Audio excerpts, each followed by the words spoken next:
Hi everyone, it's Sarah, and right now I am currently in my 31st week of pregnancy.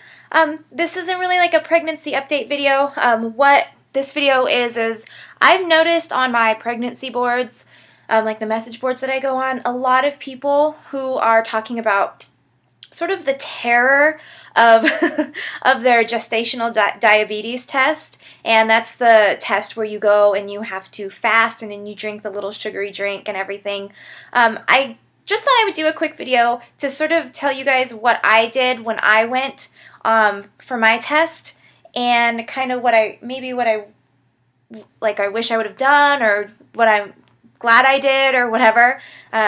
Because mine was really simple. I really didn't have any problems with mine. I did the 2-hour one. I know sometimes people have to do like 3 and 4-hour ones, which that's probably pretty tough when you have to fast and you're hungry. And my hair, excuse my appearance, I'm just like been sitting at home watching videos and uploading videos.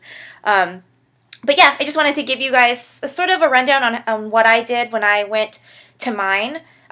So number one, for mine, I had to fast for 12 hours. So I stopped eating at like right before 9 o'clock. I ate just before 9 o'clock and had a nice big meal, or had like a nice good dinner, and then pretty much like tried to go to bed as soon as I possibly could.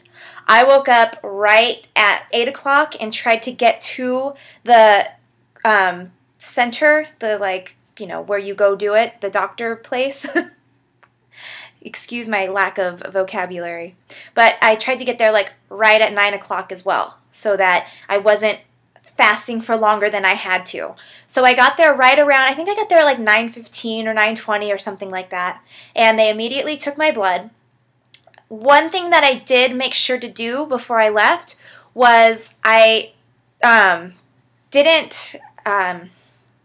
made sure to pack myself something to eat, because I knew from past experiences when I've been low on my blood sugar, or when I'm, really hungry, I knew that I wasn't going to want to go somewhere and try to buy something to eat or wait for something, or I was going to want to eat immediately. So I actually packed myself some leftover pizza in some tin foil and just had that with me so I could eat immediately, because I didn't want that lightheaded sort of, you get that anxiety like, oh my gosh, now I still have to drive home, and I still have to, especially if you're, really having trouble. Because I mean, by the end, I was feeling a little bit like tingly and a little bit lightheaded. It wasn't horrible, but I was really glad that I had some food. I immediately went to my car and like mowed down on my pizza.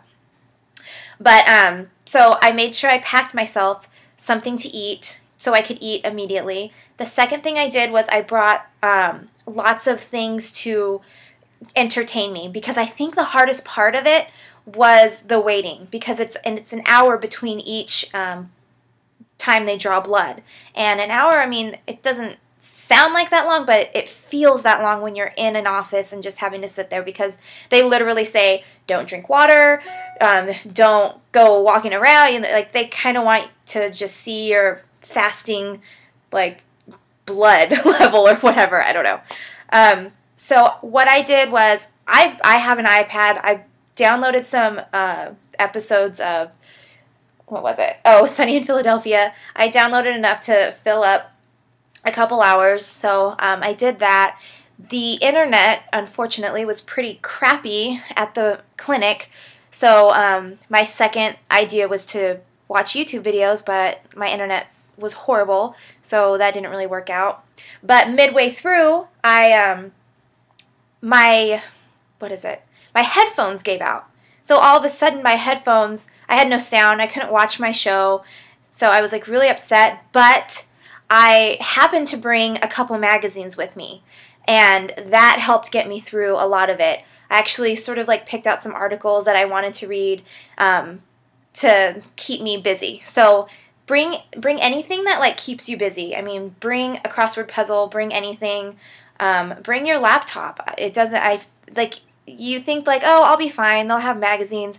Don't, because once you're there, you're you start feeling uncomfortable and you're like, oh, I need something to do and time's going by too slow.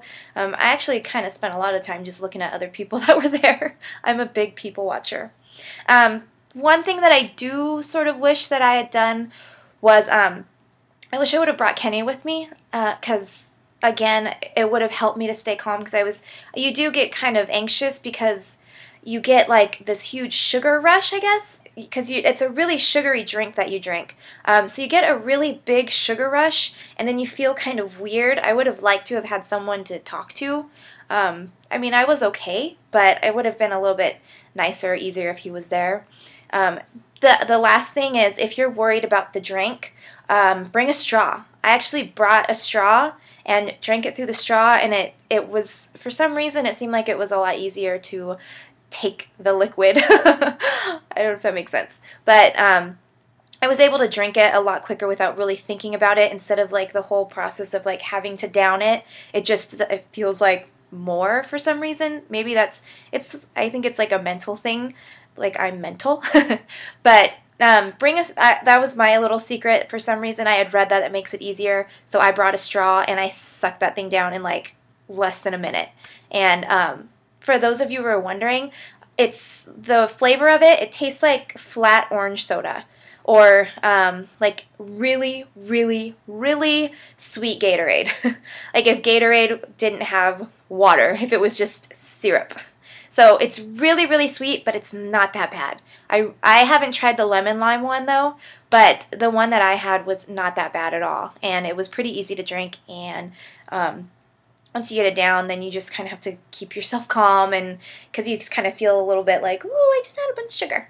But it's really easy. I think a lot of it just needs to be like you being calm and you knowing that this isn't the end of the world. Everything's going to be okay. Because I have heard a lot of horror stories about women panicking, women fainting, women, having all these issues. If that's what you need to do, like if you feel like it's something that you can't do, I even asked about this. There are alternatives that like you can eat, like a specific meal from like McDonald's. They say it's very rare that they let people do this, but I think knowing that you have other options makes it a little less stressful. I know it did for me, because I was sort of like, I heard all the horror stories and I was like, oh my gosh, I'm gonna faint, I'm gonna like pass out, I'm gonna freaking cry in front of everyone.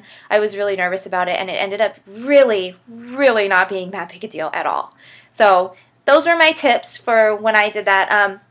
I think if you guys are around the same time as I am in pregnancy, which is 31 weeks, almost 32 weeks, you've probably already done it. But for those of you who haven't, I hope this helps you guys out, and I hope it helps bring you guys a little bit more relaxation toward it than what I had, because I was on my message boards like, oh, tell me about your, your gestational diabetes test, and it was like I fainted, and they had to take me to the back room, and I was just so scared, and it really, really was not bad at all. So hope this helps, guys, and I hope you guys are enjoying the daily vlogs, and I will see you guys in my next video.